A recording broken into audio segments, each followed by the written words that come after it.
Hi, welcome to the Elite segment to the Space Wolf Codex. I wanted to get some now. It's time to get into the elites. So far, all right. So far, let's see. The first one here are the Iron Priests. 55 points. They're independent characters. They have Battlesmith. They have Runic Armor, which gives them a 2+ armor save and a 6+ invul save. Cyber Wolves are 15 points a model. He gets special. He can pick from the special issue War Gear list. You can take a Thunder Wolf mount for 50 points. I find that okay, not bad. Okay. Servitors are 10 points a model. They have, and you can have up to 10. You can have up to 5 additional. You have up to 5 in the unit, and they have Mind Lock, which means that if you roll lower than a 4, they can't do anything. They can pile in or fall back, but they can't do anything else. Thralls don't take up a Force Organization slot if they are taken as if you have an Iron Priest in the unit. May include up to 2 servitors can replace their servo arms with either a heavy bolter, a multi-melter, or a plasma cannon. Wolf Scouts are 70 points. I like it. They have Infiltrate, Move Through Cover, and Scout. But these are for the Wolf Scouts only. They can take a Wolf Guard Battle Leader. A Wolf Guard Pack Leader for 10 upgrade. One model can be upgraded to Wolf Guard Pack Leader for 10 points, but they lose the Infiltrate, Move Through Cover, and Scout rules.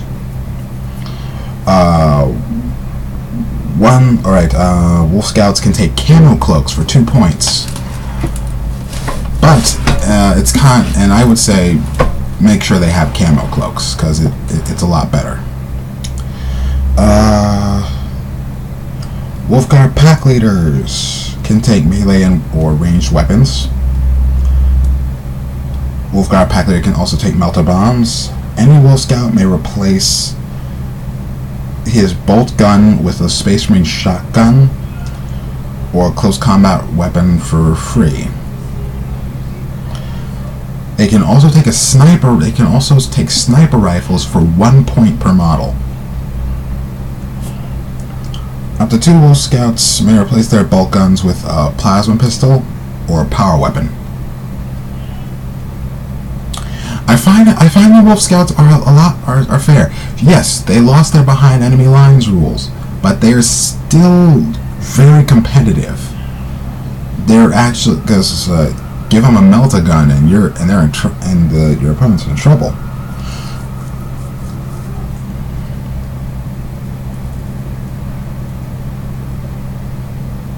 Actually, wait. Wow. Okay, they actually made it a little... Okay, so...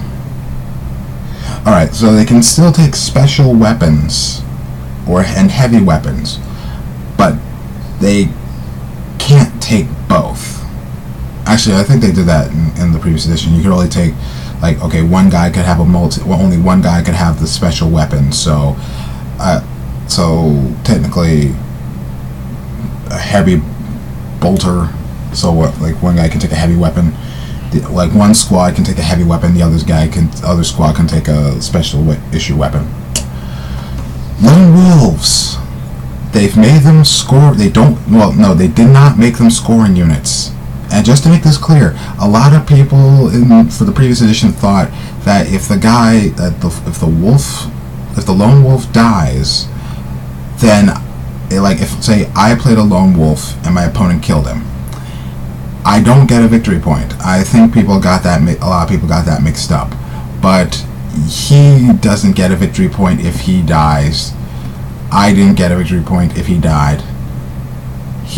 But if he stayed alive, he did. My opponent got a victory point, but they made it so that he's not a scoring unit. You can't get first blood with him. You can't get first blood with him. He can't.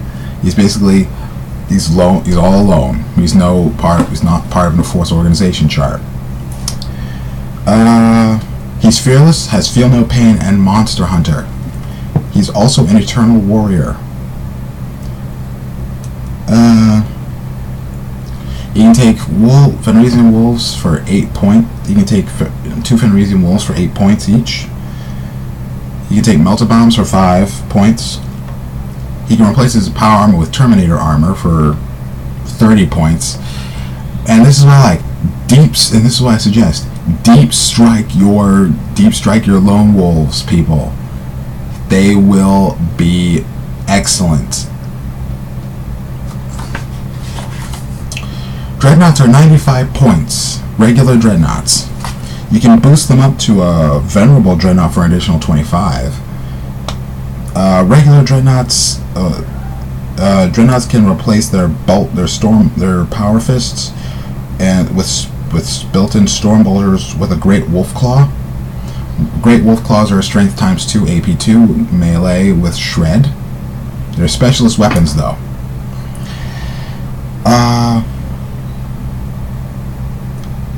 They can get a missile launcher for 10 points. They can have twin-linked autocans for 15.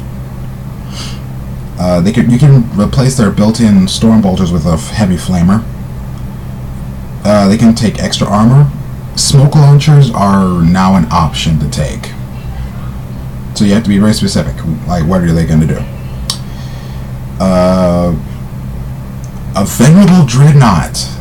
I know a lot of people say they looked silly because the Fenrisian Great Axe and the Blizzard Shield. People were wondering, why is a dreadnought carrying an axe? I really don't care. The rules are actually pretty good, because in a way, Space Wolves can have basically the weapon of choice for almost all Fenrisians is an axe. So they'll grasp an axe in birth, they'll grasp an axe in death.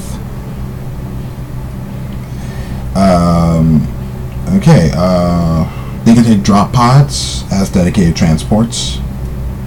Everyone knows what Venerable does. It allows you to re-roll on the damage chart list.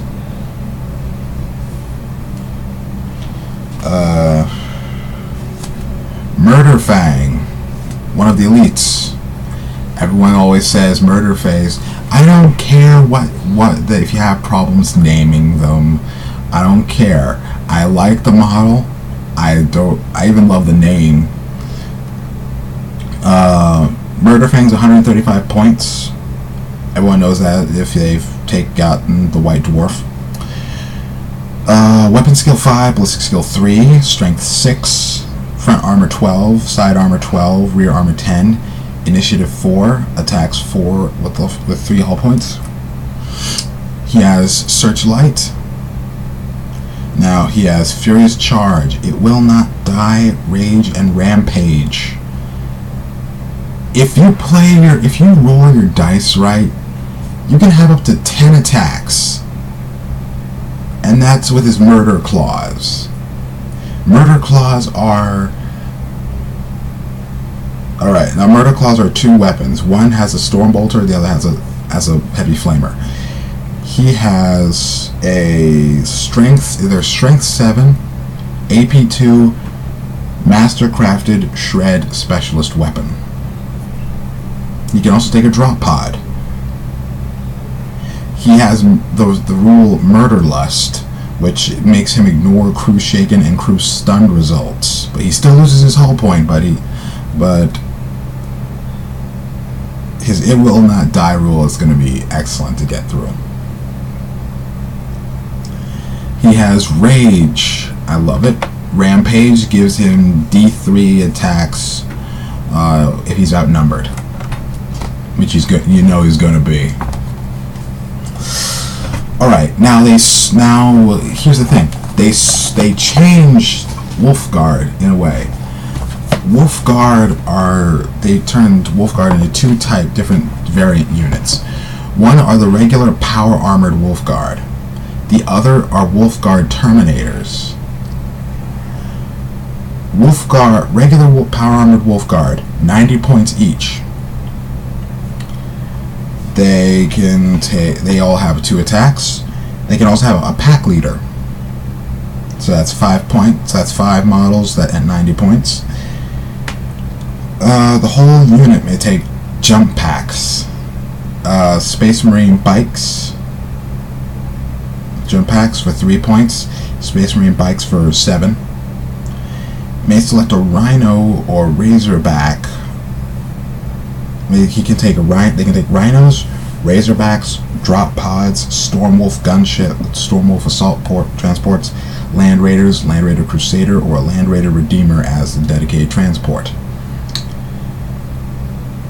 Wolf Guard are 18 points a model, so you can add additional 5 per.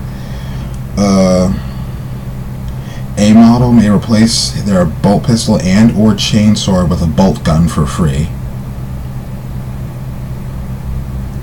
You can replace your bolt pistol with bolters.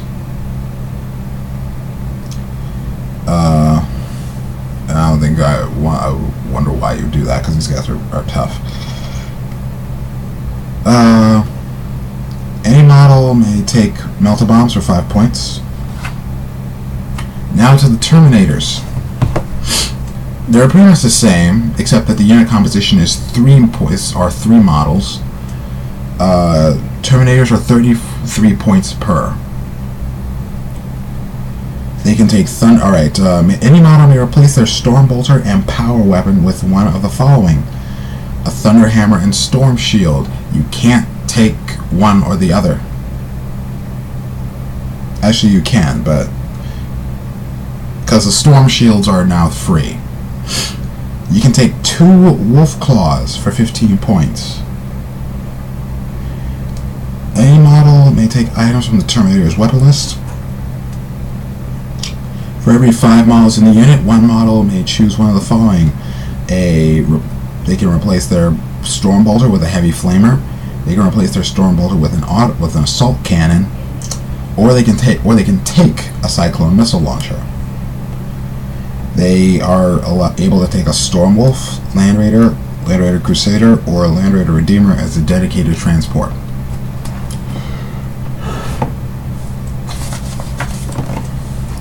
Now the last of the elites, Arjak Rockfast. He's 115 points. Weapon skill 5, ballistic skill 5, strength 5, toughness 4, wounds 2, initiative 4, attacks 3, leadership 9 with a 2+ armor save, and a 5+ invul save. He has stubborn. He has stubborn. What scared people was that his loss of Eternal Warrior. He did not lose his Eternal Warrior ability. I'll get to that in a moment. The Anvil of Fenris rule. He can only join a unit of Wolf Guard or Wolf Guard Terminators. If he's included in a detachment that has at least one of these units, he does not take up a force organization chart. Grimnar's Champion. Arjak must issue or accept a challenge whenever possible. In addition, he re-rolls all failed to hit rolls when taking part in a challenge. So remember, people, challenge. Anvil Shield. It gives him a 3+ arm. It gives him a 3+ invul save. It also gives him Eternal Warrior and Hammer of Wrath. His Foe Hammer. Now in 5th edition, the Foe Hammer was strength 10 AP 1, but now they turned it into strength times 2 AP 2. So you don't get that. So when he penetrates vehicles, you can't do the 2+. You can't do the 2+, which is kind of annoying. Assault 1 concussive. Now it's still 6 inches. I would have been fine if they made it. I find that okay. It would have been a little OP if they made it 12. Now in close combat, it's still strength times 2, AP 2, melee, concussive, but it becomes unwieldy. So be sure to hit. So that's all for Space Wolves Elites. So stay tuned for my next video, which is going to cover the fast attack troop choices. Catch you later.